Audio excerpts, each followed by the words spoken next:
네, 오늘 예산안 시정연설이 있는 날입니다. 관련된 기자회견 시작하도록 하겠습니다.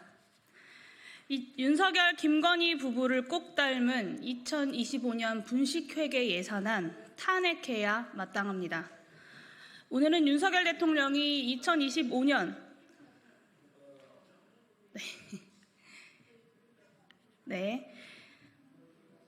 오늘은 윤석열 대통령이 2025년 예산안 협력을 구하는 국회 시정연설이 예정된 날입니다. 그러나 대통령은 오지 않았습니다. 아니, 오지 못했습니다. 되게 죄송한데 기자회견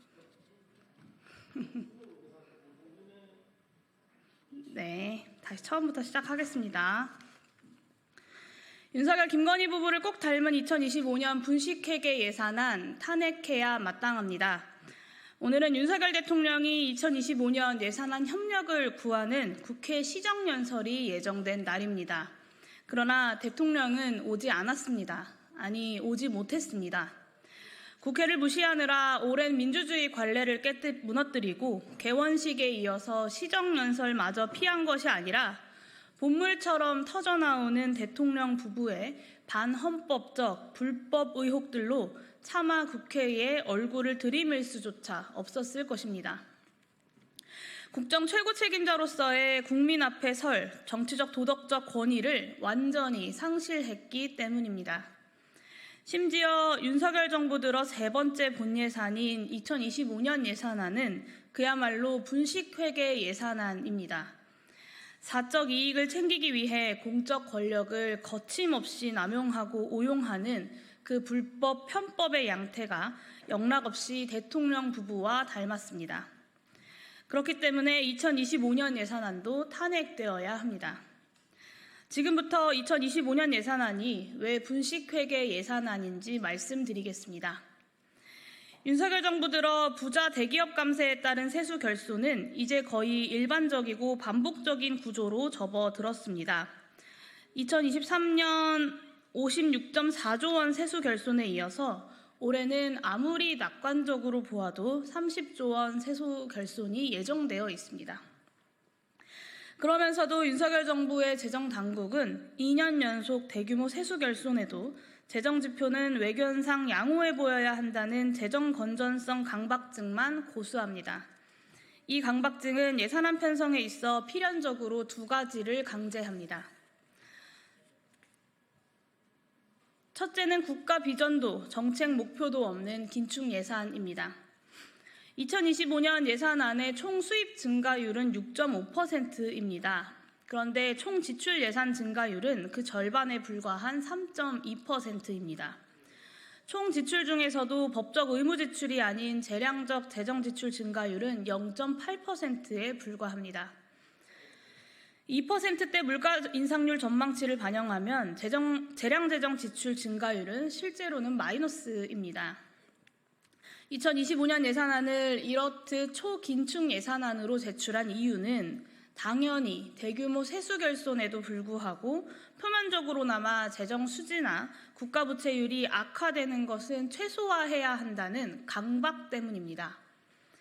하지만 도대체 그 강박이 목표하는 것이 무엇인지 도대체 알 수가 없습니다. 저는 기회가 있을 때마다 윤석열 정부의 부자 감세 일변도 조세 정책이 긴축 재정을 강제하고 긴축은 내수 경제 위축을 거쳐서 세수를 더 감소시키는 악순환 고리를 형성할 것임을 예상해왔고 일관되게 경고해왔습니다.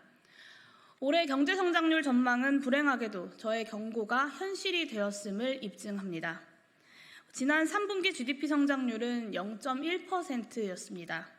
정부가 호언장담했던 올해 2.6%의 성장이 가능하려면 4분기 2% 이상의 성장이 필요한데 그것은 객관적으로 불가능합니다. 대규모 세수 결손에도 불구하고 재정건전성 지표는 건강한 것으로 보여야 한다라는 이 강박이 강제하는 두 번째가 바로 오늘 제가 특별히 강조하고자 하는 분식회계 예산안입니다.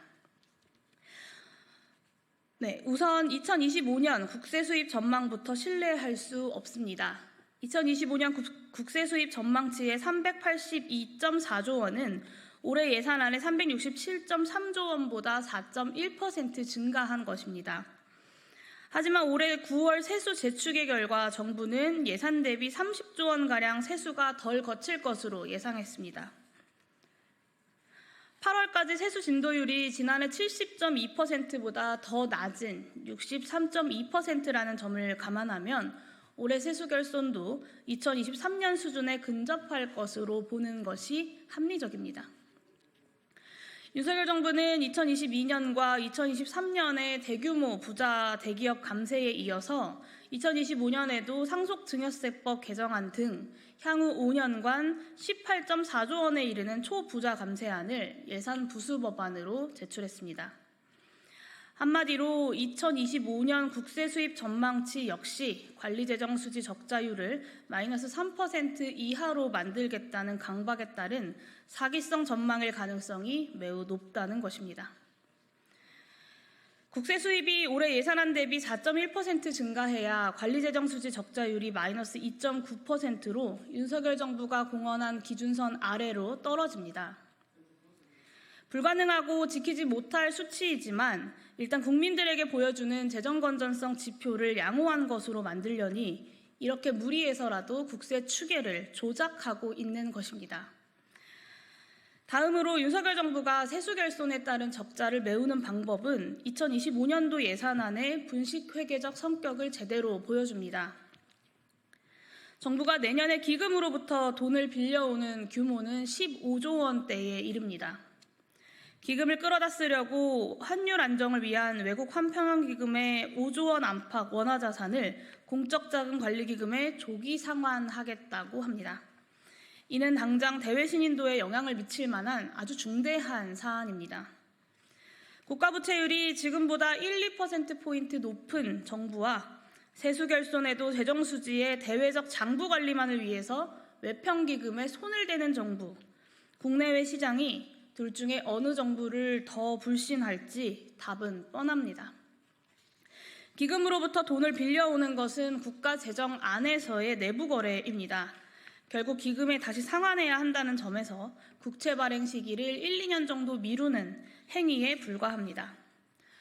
그럼에도 윤석열 정부는 국가부채율이 조금이라도 증가했다라는 소리가 듣기 싫어서 오히려 국가부채율보다 대외 신인도에 더 큰 영향을 줄 수 있는 기금을 통한 세수 결손 돌려막기를 선택하고 있는 것입니다. 2025년 예산안의 또 다른 분식회계는 2023년에 이어서 올해도 계속된 지방자치단체로의 세수 결손 전가입니다. 지난해 지방교부세와 지방교육재정교부금 약 18조 원을 추경 편성도 없이 삭감했습니다. 그런데 세수 결손에 대처하기 위해서 올해도 6.5조 원가량을 삭감할 계획이라고 합니다. 윤석열 정부의 부자 감세로 2023년 지방세 수입은 10년 만에 대폭 감소했습니다. 결산이 이루어지면 어차피 결산에 맞춰서 추후 정산될 지방교부금인데 당장 국민 눈을 속이기 위해서 예산대로 지급해야 하는 지방교부금을 불법 삭감하는 것. 이것이 분식회계가 아니면 무엇이겠습니까? 세출 예산의 내용적 측면에서도 경제를 회복시키고 불평등을 완화하며 미래의 성장 동력을 준비하는 재정의 역할은 찾을 길이 없습니다. 엄청난 비판에 못 이겨서 결국 회복시키겠다라고 약속할 수밖에 없었던 R&D 예산은 여전히 2023년 수준도 회복하지 못하고 있습니다. 보건복지 분야 예산은 4.6% 증가했지만 고령화에 따른 연금이나 노인 돌봄 지출과 같은 의무 지출 증가가 대부분입니다. 반면 임대주택 등 주거복지 예산은 의도적으로 5.4조 원을 감액했습니다. 지역 소멸과 인구 소멸, 탄소 중립 경제 가속 등 정부 재정의 주요적 역할이 요구되는 그 어떤 분야에서도 이렇다 할 재정의 역할을 찾을 수 없는 것. 이것 역시 3년째 반복되고 있는 윤석열 정부 예산안의 공통점입니다. 오로지 부자 감세와 짝을 이루는 긴축만이 3년째 변함없이 확고한 기조입니다. 그렇기 때문에 국민의 대표자인 국회가 윤석열 대통령이 제출한 2025년 예산안을 두고 선택해야 하는 것은 단 하나입니다. 불법 편법에 대한 남다른 고집으로 윤석열, 김건희 대통령 부부를 꼭 닮아 있는 2025년 예산안 국회가 탄핵하고 다시 편성해야 합니다. 윤석열, 김건희 대통령 부부를 꼭 닮은 이 분식회계 예산안에 국회가 들러리를 서는 일만큼은 결단코 없어야 할 것입니다. 22대 국회는 민생 회복의 최후의 보루로서 대통령 민생 판탄에 맞서서 단호하고 철저하게 국민의 뜻을 받들고 또 대한민국의 미래를 위해 나아가야 합니다. 기본소득당은 윤석열 대통령과 함께 2025년 예산안 역시 국회에서 탄핵될 수 있도록 최선을 다하겠습니다. 이것으로 기자회견 마치도록 하겠습니다. 감사합니다.